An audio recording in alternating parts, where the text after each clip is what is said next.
नमस्कार, मैं प्रदीप कुमार और आप देख रहे हैं राष्ट्रीय समर्पण टाइम्स न्यूज़ चैनल।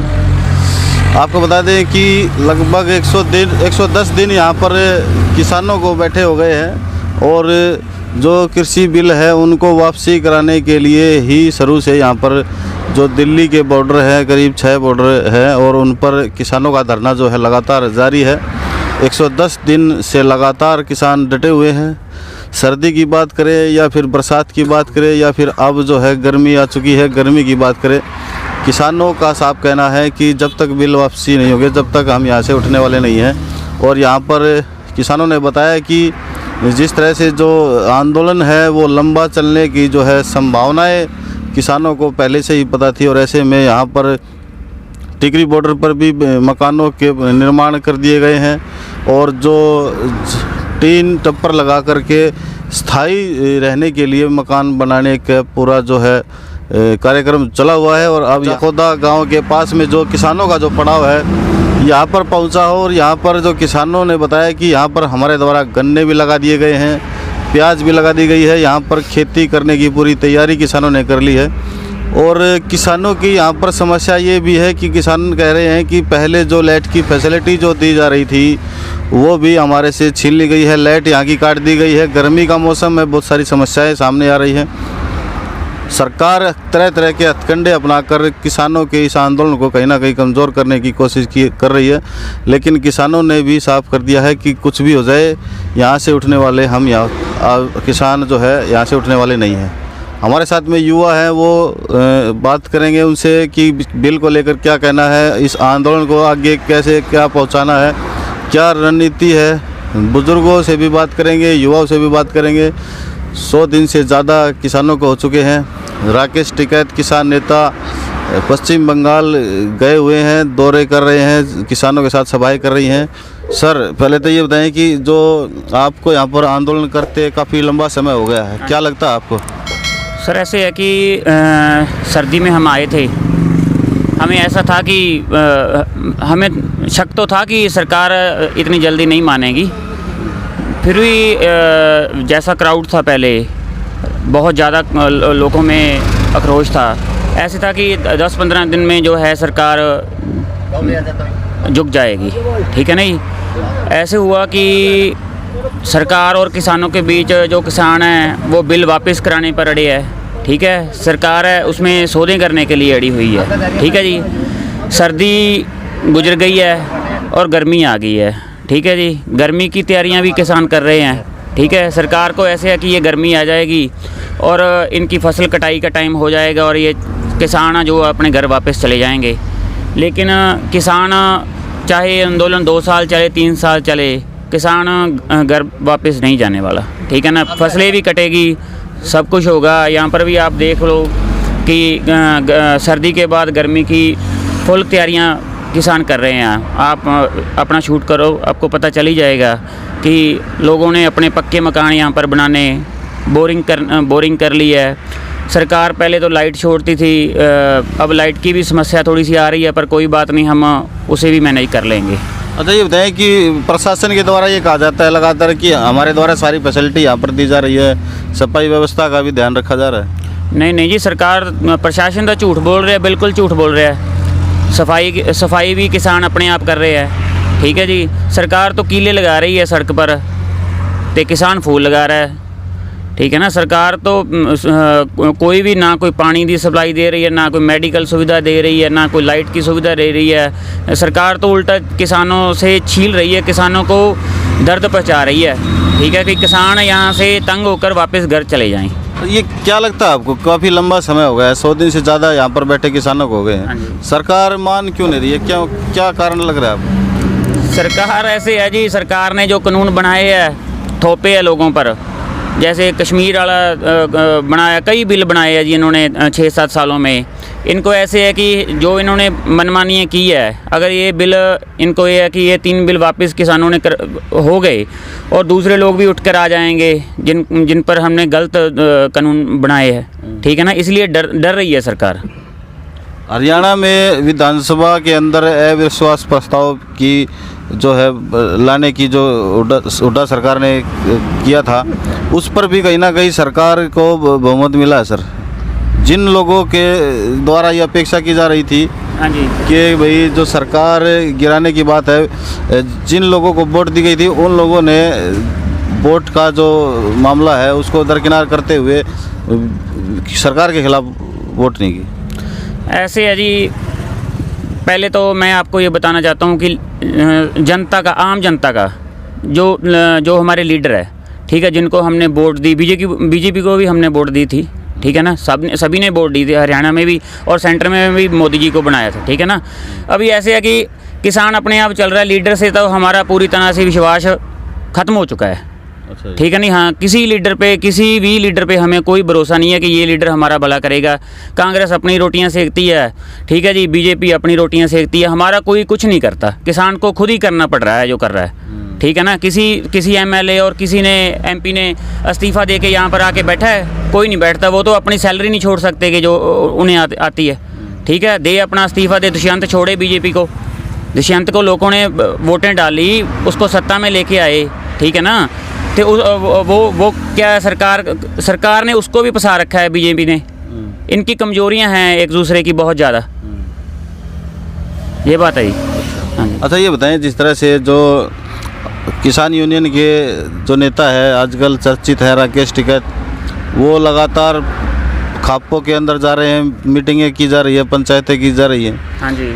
क्या बातें होती है, क्या रणनीति बना रखी है किसानों के द्वारा, क्या रणनीति तो है जी। पहले तो जो वेस्ट बंगाल में इलेक्शन चल रहा है, सारे किसान जथेबंदियाँ, राज्यपाल साहब हो, टिकैत साहब हो, सभी वहाँ पर गई हुई है, किसानों को जागरूक कर रही है कि जो बीजेपी गलत प्रचार कर रही है लोगों में जाके कि ये बिल है जो ये किसानों के हक में है, तीनों, ठीक है। इसीलिए किसान जथेबंदियाँ ने ये फैसला किया है कि हम वेस्ट बंगाल में वोटें हैं, वहाँ हम जाएंगे, किसानों को अच्छे से जागरूक करवाएंगे। ये बिल जो थोपे हैं वो गलत बिल है, ठीक है ना जी। तो बाकी हम किसान हैं, जो हमारी किसान जथेबंदियाँ करेगी, जो भी फैसला लेगी, टिकैत साहब है, राज्यपाल साहब है, उग्राहा साहब है, हम सभी 31 जथेबंदियों और इंडिया की जथेबंदियों के साथ हैं। जो जथेबंदियाँ डिसीजन लेगी हम उसके साथ चलेंगे, ठीक है जी। वो उनकी रणनीति है जो उन्होंने बनानी है, हमें वो मैसेज लगाएंगे, हम वैसा ही करेंगे। जैसे उन्होंने कहा था लास्ट 5 तारीख को, आई थिंक 6 को, भी KMP जाम करना है, जथेबंदियों की ये रणनीति थी, और हमने 4-5 घंटे KMP भी बंद रखा था। हाँ जी। अच्छा ये एक चीज़ और बताएं सर, जैसे राकेश टिकैत की अगर हम बात करें तो एक नया बयान राकेश टिकैत साहब का आया है। हाँ जी। उन्होंने कहा है कि जो गेहूं की जो फसल की कटाई अब होने शुरू हो जाएगी, तो गेहूं को लेकर के किसान संसद भवन पर जाएगा और वहां पर एक नई मंडी लगाने की बात किसान को बताई जा रही है राकेश टिकैत के द्वारा। और उनके के द्वारा कहा जा रहा है कि दिल्ली में आए और संसद भवन के यहाँ पर नई मंडी खुली है, यहाँ पर अपना भाव जो है MSP वाला जो है यहाँ पर मिलेगा। सर ऐसे है बात, राकेश टिकैत जी हमारे लीडर हैं, ठीक है, पर जो उनका वैसे मैंने ये बयान सुना नहीं है, आपसे सुना मैंने, पर जो फैसला जथेबंदियाँ ली गई, सारी जथेबंदियाँ लेगी, वही माना जाएगा, ठीक है ना। जो लास्ट फैसला होगा सभी जथेबंदियों का होगा, मिल के फैसला करेंगी कि कहाँ गेहूँ की फसल बेचनी है। इन्होंने तो आपने सुना जो युवा साथी है उनका भी काफ़ी रोष है सरकार के प्रति। हमारे साथ में दलाल साहब हैं, वो काफ़ी समय से एक्टिव हैं और किसानों के बीच में आते रहते हैं। और यहाँ जैसे यहाँ जो ये काफ़ी लंबे समय से हमारे साथ में है और लगातार किसानों के आंदोलन के बीच में जाते रहते हैं। समय समय पर रिटायर्ड एक्शन की पद से रिटायर्ड है और काफ़ी अच्छी इनकी एक किसानों के प्रति सहानुभूति देखी जाती है। इनसे भी कुछ सवाल करेंगे। सर बताएं सर, क्या कुछ कहना चाहते हो? लंबा आंदोलन हो गया? हाँ, लंबा चलेगा आंदोलन तो। ये आज 111वां दिन है हमारा आंदोलन का, और सर्दियों में हम यहाँ बैठे थे, अब गर्मियाँ शुरू हो गई हैं। सरकार कोई कुछ नहीं कर रही, लाइट थी वो काट दी हमारी, पानी की भी दिक्कत है यहाँ लोगों में, मतलब काफ़ी निराश सा देखी जा रही है। लेकिन ये लोग फिर भी उत्साहित हैं, ये करें कोई नहीं जी, पानी क्या कुछ भी बंद कर दे मोदी, लेकिन हम यहाँ से उठ कर नहीं जाएंगे, यहाँ से उठने वाले नहीं, यहाँ से हम जाने वाले नहीं हैं। अच्छा, खेती भी कर लगा दी यहाँ पर, बता रहे क्या क्या लगाया? बिल्कुल, खेती लगानी शुरू कर दी, हमने गन्ना बो दिया है, प्याज बो दिए हैं, कोई और सब्जियां बो रखी हैं, इनको उखाड़ के खा के जब हम कुछ जाएंगे यहाँ से, ऐसे तो नहीं जाएंगे। अच्छा ये बताएं, मैंने अभी वो युवा साथी थे उनसे भी सवाल किया था, आपने तो देखा होगा राकेश टिकैत भी यहाँ पर बंगाल में भी जा गए हैं, तो वहाँ पर भी बोल रहे थे कि जो नई मंडी जो संसद भवन के वहाँ पर खुली है, वहाँ पर किसान अपना गेहूँ लेकर आएगा। हाँ बिल्कुल जाएंगे, जरूर जाएंगे। अरे भाव तो वहीं मिलना है ना MSP का, तो हमें तो पता ही नहीं। मोदी जी का MSP रहेगी, जारी रहेगी, तो वो तो वहीं मिलेगी दिल्ली में, यहाँ थोड़ी मिलेगी MSP, तो जाएंगे वहाँ पे। अच्छा, इशारों में टिकैत साहब ये भी कह रहे हैं कि 4 लाख ट्रैक्टर भी वही है और किसान भी वही है, तो क्या दिल्ली पर चढ़ाई करने की भी? ना, ऐसा कुछ नहीं है, ऐसा चढ़ाई कुछ नहीं करेंगे हम। अच्छा, हम बिल्कुल शांति प्रिय ढंग से बैठे हैं और बैठे रहेंगे जब तक हमारी मांगे नहीं मानी जाएंगी। अच्छा। बाकी जो अपने ऊपर से कोई फैसला आएगा, जैसा भी होगा, हम उस पर फुल चढ़ाएंगे। तो ये बताएं कि जब खट्टर सरकार ने भी कह दिया है कि बिल वापसी नहीं हो सकते हैं, अमेंडमेंट कर सकते हैं, तो इस सूरत में क्या लगता है आपको, क्या आने वाले समय में क्या होने वाला है? नहीं, कुछ नहीं करेंगे, ये खाली इनकी बातें हैं। ये MSP का राग गा रहे हैं। अब जो बजट पेश किया खट्टर साहब ने, इसमें MSP के नाम से कुछ भी कोई पैसे फंड ही नहीं है, तो कैसे ये कह रहे हैं MSP देंगे? झूठ बोल रहे हैं, बिल्कुल सरासर झूठ बोल रही सरकार। अविश्वास प्रस्ताव लाया गया था कांग्रेस सरकार की तरफ से, लेकिन वहाँ पर भी कुछ ऐसा नहीं हुआ जैसा किसान चाह रहे थे। सरकार गिरने के सोच रहे थे, लेकिन सरकार अभी भी बनी हुई है। सरकार तो गिरने वाली नहीं थी, ये तो उनको अपोजिशन वालों को पता था, लेकिन वो कहते हैं हम इनको नंगा करना चाहते हैं। जो बार बार जो बोल रहे हैं किसानों के हक में बोल रहे हैं, भैया वहाँ क्या बोलेंगे, तो उनको वो सारे पता लग गया। कोई भी नहीं समर्थन में बोल रहा, सिर्फ 2 MLA थे वो समर्थन बोल रहे हैं, बाकी तो सारे चुपचाप रहे। तो ये तो अपना जो हम तो ठगा सा महसूस हो रहे हैं, इनको वोट दे के भी हम तो ठगे गए बिल्कुल ही। लोगों का गुस्सा बहुत ज़्यादा हो रहा है, और हरियाणा की खासकर अगर हम बात करें, पंजाब की बात करें, वहाँ पर जो है बहिष्कार करने का निर्णय लिया गया, कितना निर्णायक साबित होगा ये? पंजाब में के आज बताऊँ, आज की खबर है ये अभी की, वहाँ 3 MLA थे बीजेपी के, वो आज तीनों MLA ने रिज़ाइन करके चले गए, वो भाजपा से रिज़ाइन कर दिया तीनों ने। मतलब भाजपा विहीन हो गया पंजाब आज से। जो ये करे ना कांग्रेस विहीन करेंगे, तो जनता भी इनको कर देगी, बंगाल में भी करेगी, तमिलनाडु में भी करेगी, इनको हर एक जगह करेगी। ये नहीं बनेगी इनकी पार्टी, कोई नहीं इनका होता। आपको कैसे लगता है कि बंगाल में बीजेपी हार जाएगी? उनके पास तो EVM है सर। EVM मशीन तो है, बाकी अब जो हमारे युवा है ना, वो बहुत ही तगड़ा है इस मामले में, वो सारी जांच करेंगे अब की बार, उनकी EVM मशीनों की भी जांच करेंगे, हो सकता है। क्योंकि बिहार के जो चुनाव हुए उसमें भी आरोप लगे हैं कि जो EVM है, जब तक EVM को नहीं हटाया जाएगा, जब तक मोदी को नहीं हटा सकते आप। इसीलिए भी शायद क्या पता आपकी मांग नहीं मानी जा रही हो। ये जो EVM मशीन है ना, ये जापान ने बनाई थी सबसे पहले, और जापान में आज तक कभी किसी इलेक्शन में यूज नहीं हुई।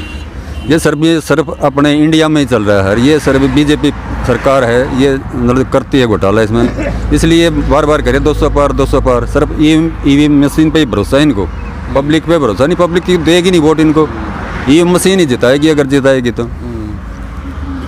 अच्छा सर, परेशानियाँ बहुत ज़्यादा है, धूप भी, गर्मी भी आ चुकी है, आने वाला समय गर्मी का बहुत ज़्यादा ज़बरदस्त तरीके से गर्मी आएगी। सरकार नहीं मान रही है, तो इस सूरत में आपको क्या नज़र आ रहा है कि भाई एक तरफ किसान भी डटे हुए हैं, दूसरी तरफ सरकार भी अपने हठ धर्म पर डटी हुई है, तो इस सूरत में हल क्या निकलने वाला है? क्योंकि किसान भी ऐसी बात नहीं है कि परेशान तो है ही, लेकिन सरकार भी टस से मस नहीं हो रही है। तो गर्मी की तो कोई बात नहीं, गर्मी तो हम वहाँ अपने घर रहते हैं, वहाँ भी लगती गर्मी, तो वहाँ भी कौन से AC लगा रखे हैं हमने कोई, वहाँ भी तो यहाँ भी बैठे हैं, यहाँ तो मतलब खुले हवा में तो बैठे हैं, यहाँ खुले हवा चल रही है, हमारी तो सेहत बन रही है यहाँ के लोगों की, मतलब हमारी तो प्रदूषण से दूर हैं हम। तो हमारे कोई फ़र्क नहीं पड़ता इस चीज़ गर्मी का सर्दी का, हम डट रहे हैं, डटे रहेंगे हम यहाँ। बहादुरगढ़ के प्रशासन की अगर हम बात करें, लगातार पिछले मैंने वहाँ भी देखा था, मंच से खुद जो है चेयरपर्सन के लड़के ने खुद कहा था कि कोई भी समस्या नहीं आने दी जाएगी, सफाई व्यवस्था को दुरुस्त रखा जाएगा, लेकिन यहाँ पर किसान बता रहे हैं कि लाइट काट दी गई है। प्रशासन की तरफ से कोई सहूलियत नहीं दी जा रही है यहाँ पे, सिर्फ खाली कागजों में बयानबाजी हो रही है, और उसके नाम से ना मतलब ये पैसा भी कमा रहे हैं, म्यूनसिपल कमेटी भी पैसा कमा रही खूब, इनका किराया जो हद एक उसका जो टॉयलेट लेके आए थे ये 10-10 हज़ार रुपया एक महीने का किराया है इनका। तो इन्हें करें हमने 50 मशीनें रख दी, तो ये 5-5, 6-6 लाख खरब कागजों में खाए जा रहे हैं। यहाँ कोई मशीन हमने आज तक नहीं देखी। ये खाली बयानबाजी हो रही है और खाली अपने पैसे जेब भर रहे हैं अपने उसके किसानों के नाम पे। मतलब शर्म आनी चाहिए इनको कम से कम। अरे ये ऐसा काम क्यों करो तुम? कोई सहूलियत नहीं दे रखी सरकार ने, ना कोई डिस्पेंसरी की सहूलियत पहले थी, वो सब हटा ली, सब वापस ले ली। टीवी चैनलों में कुछ और ही दिखाया जा रहा है, बताया जा रहा है कि आंदोलन खत्म हो गया है, आंदोलन कमज़ोर हो गया है, लोग कम हो गए। ऐसा कुछ नहीं है। सिर्फ जो मोदी का ना एक IT सेल है इनका बीजेपी का, उसमें 15-20 आदमी बिठा रखे हैं उन्होंने। उनके वो इंटरव्यू दिखाते रहते हैं, भाई वहाँ ये भाग गया, आज वो हो गया, ये हो गया। मतलब ऐसा कुछ नहीं है, पहले से ज़्यादा आदमी यहाँ बैठे हुए हैं। अच्छा जी। तो क्या मैसेज देना चाहते हैं सर, जो हरियाणा की जनता है, पंजाब की जनता है, देश की जनता है, जिस तरह से जो किसान सड़कों पर बैठा हुआ है और काफ़ी लंबा समय हो गया है, सरकार झुक नहीं रही है? सरकार ने तो माननी पड़ेगी आखिरकार। कब तक मतलब चुप बैठेगी सरकार? ये इलेक्शन हो जाना दो, 5 स्टेटों के रिजल्ट आने दो, रिजल्ट इनके खिलाफ आने हैं और ये सिद्ध हो जाएंगे सारे के सारे। सब माननी पड़ेगी इनको बात। और जब तक नहीं मानेंगे हम नहीं जाते यहाँ से। 2 साल लगे, 3 साल लगे, ये आंदोलन तो लंबा चलेगा। एक रिकॉर्ड बनाएंगे हम, इतिहास रचेंगे एक नया। रिजल्ट में अगर बीजेपी सरकार आ जाती है तो फिर क्या होगा? हाँ, फिर थोड़ा हो सकता है ये कुछ बदलाव ना करें, मतलब ये हो सकता है। क्योंकि अपोजिशन तो है नहीं अपने, और अपोजिशन नहीं है तभी ये इतनी बात हो रही है। अगर अपोजिशन हमारी तगड़ी होती तो मतलब ही नहीं था कोई ये पास कर देते बिल। जब बीजेपी सरकार हरियाणा में नहीं आई थी सर, उस समय खुद जो कृषि मंत्री रहे ओम प्रकाश धनखड़ जी, उनके द्वारा भी कहा गया था कि जब हमारी प्रदेश में सरकार होगी तो स्वामीनाथन रिपोर्ट लागू करेंगे, किसानों को MSP देंगे। जितने भी जो भाषण है प्रधानमंत्री मोदी जी के द्वारा भी दिए गए हैं, किसानों के हितों की बात करी हुई है। लेकिन आज जिस तरह की जो हालत है, किसान सड़कों पर है, क्या महसूस होता है अब? ये भाई सबसे झूठी सरकार है ये। मतलब इनका भी रिकॉर्ड बन गया सारे वर्ल्ड में। भाई सबसे झूठी सरकार कोई बनी तो बीजेपी की सरकार झूठी। बाहर के अखबार भी लिखने लग गए अब तो। भाई ये तो मतलब सारा झूठ का पुलिंदा है ये। मोदी जी कुछ नहीं है। मोदी जी, प्रधानमंत्री जी इनके खिलाफ बोलते तो फिर ये कह रहे तो देशद्रोही है, कुछ भी धारा लगा देते हैं। अभी पिछले दिनों ने जम्मू कश्मीर में वो फारूक अब्दुल्ला और 2-3 इनके नेशनल कॉन्फ्रेंस के लीडर थे, वो बंद कर दिए थे। हाई कोर्ट ने इनके मुंह पर तमाचा मारा एक प्रकार का। भाई किसी पे थोड़ा तुम देशद्रोही का वो कर सकते हो, मतलब ये गलत बात है। मतलब ऐसा नहीं करना चाहिए इन्होंने। तो आपने देखा किस तरह से जो किसान है वो यहाँ पर डटा हुआ है और गर्मी का समय शुरू हो गया है। गर्मी बहुत ज़्यादा है। यहाँ पर प्रशासन के द्वारा लाइट भी काट दी गई है ऐसा बताया जा रहा है। पानी की फैसिलिटी यहाँ पर नहीं है। तमाम तरीके की जो सुविधा देने की जो बात बहादुरगढ़ का प्रशासन कर रहा है वो यहाँ पर कहीं ना कहीं नज़र नहीं आ रहा है। बहादुरगढ़ के जाखोदा गांव के यहाँ पर किसानों का पड़ाव है और यहाँ पर लाइट काटने का भी आरोप है। पानी की सुविधा नहीं है और किसान परेशान ज़रूर है, लेकिन हौसले बुलंद इनके अभी भी उतना ही है। लेकिन इन्होंने ये हिसाब किया है कि प्रशासन से हमें कोई मदद नहीं दी जा रही है, लेकिन हम फिर भी यहाँ पर डटे हुए हैं और जब तक डटे रहेंगे जब तक कि जो हमारे जो बिल है वो सरकार के द्वारा रद्द नहीं कर दिए जाते हैं। और सरकार से बिल्कुल 2 टूक किसानों की बात है। आपको बता दें कि राकेश टिकैत भी लगातार पश्चिम बंगाल के दौरे पर हैं। वहाँ पर भी किसानों की समस्याओं को देखते हुए मीटिंगें सभाएं की जा रही है। देखना ये होगा कि जो चुनाव होंगे उसके बाद जो जनता है वो कितना विश्वास भारतीय जनता पार्टी में रखती है। किसानों का दावा है कि जिस तरह से जो किसान सड़कों पर विरोध कर रहा है उसके चलते अब जो भारतीय जनता पार्टी है उनको हर जगह से करारी हार मिलने वाली है और इससे कहीं ना कहीं किसानों का मनोबल भी बढ़ेगा। फिलहाल यहाँ पर कोई सुविधा नाम की कोई चीज़ नहीं है और ऐसे में किसानों ने साफ आरोप लगाया है कि यहाँ पर सुविधा नहीं दी जा रही है। सुविधा के नाम पर भ्रष्टाचार को भी अंजाम यहाँ पर दिया जा रहा है। किसानों ने मांग की है कि लाइट को सुचारू किया जाए और हमारी जो यहाँ पर जो फैसिलिटी है जो पहले थी उसको भी यहाँ पर सुचारू रूप से किया जाए। किसान यहाँ से नहीं उठेगा जब तक बिल वापसी नहीं, तब तक घर वापसी नहीं। 110 दिन से ज़्यादा सबसे मेरे इतिहास का सबसे बड़ा लंबा आंदोलन रहा है और ऐसे में सरकार ने भी 2 टूक कहा है। हरियाणा की अगर हम बात करें तो विधानसभा में खट्टर साहब ने कहा कि बिल नहीं रद्द होगा, उसमें अमेंडमेंट करेंगे और किसानों ने कहा है कि बिल रद्द होगा और तभी हम यहाँ से उठेंगे। आज के लिए बस इतना ही। बने रहिए हमारे साथ, तब तक के लिए नमस्कार।